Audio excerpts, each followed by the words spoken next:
I want to get out of here as soon as possible.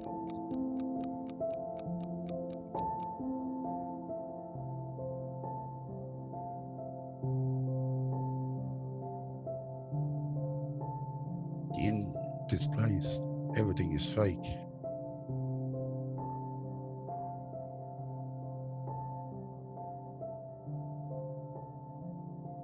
At the end of the day, you just exist.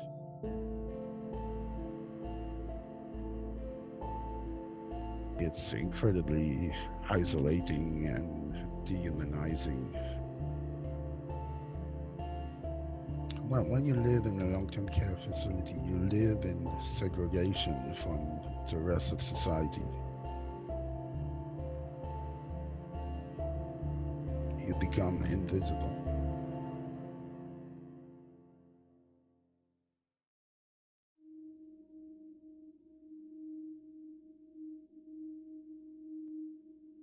Yeah, my name is Jonathan Marsha. I'm living in Quebec. I'm living 40 minutes away from Quebec City. I'm in a small town called Beaupré. I'm forced to live into a long-term care facility since 2010. I've got muscular dystrophy. I got a form of this condition, and I use a ventilator to breathe. I had to use a ventilator since 2010 after a bout of pneumonia. And what that means is that I need around the clock assistance. I cannot be left alone. So I always had a disability, but that never stopped me from enjoying life, having a life like everyone else. I studied. I'm a senior network engineer. I worked in Australia and in Quebec for many years. I got a partner as well, and we've been together for 18 years. So my life was, things were going well. I was succeeding. I hit a wall when I started to need the state to help me out with certain things.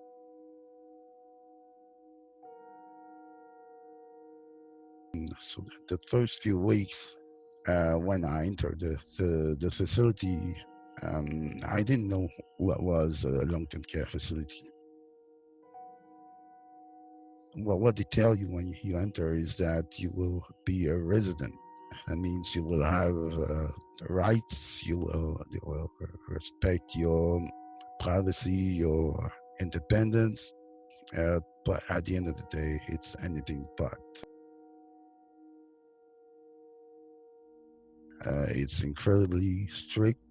You got no personal life. You got no rights whatsoever. You become an object.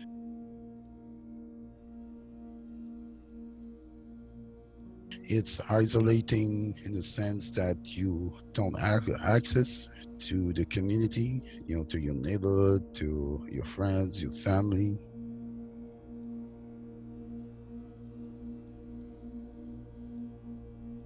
Humans are social creatures, right? If we don't have genuine contacts with other people, life loses all its meaning.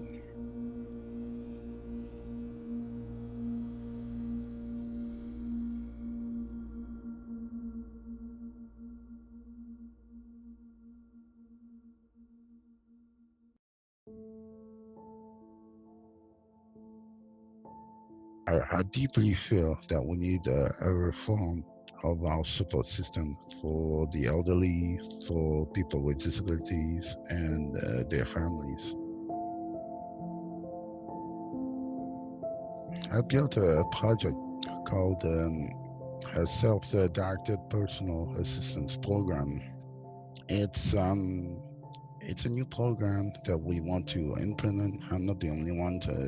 I got a cooperative that I built with other people with disabilities, and we've been lobbying the government for more than a year and a half now to make it happen. Cortesis is part of the independent living movement. What we want is our full citizenship.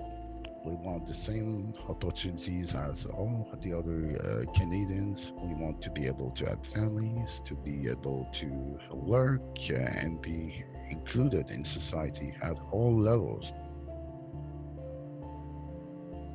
For example, in Quebec, 70% of people with severe disabilities are trapped into institutions.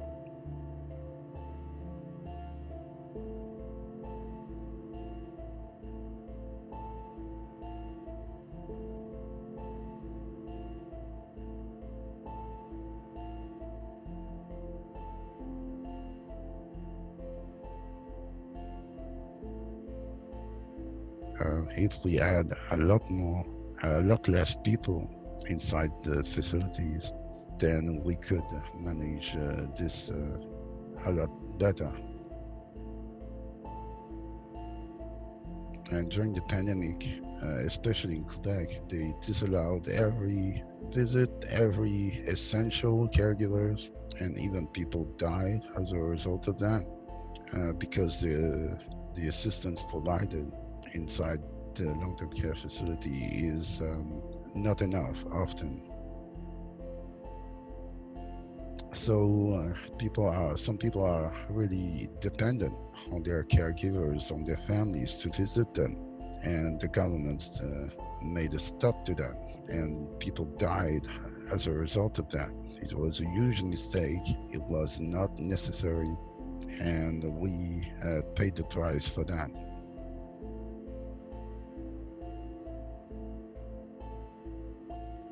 Increasingly, euthanasia is offered as a solution to institutionalization.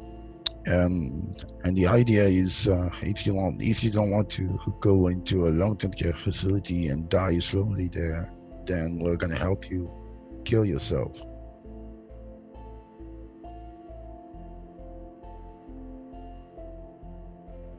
And all those ideas are based on false assumptions about people with disabilities and seniors with disabilities, like our lives are not worth living, that it's better to be dead than to have a disability. Um, but it's not true. I decided that I would not go ahead with euthanasia, that I would fight to get out of that place.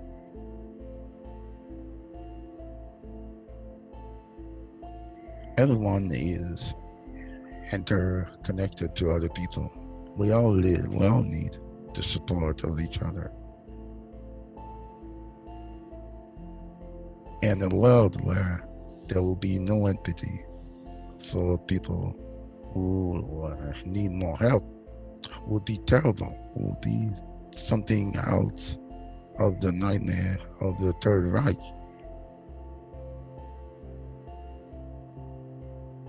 So it's incredibly difficult to um, bring about change.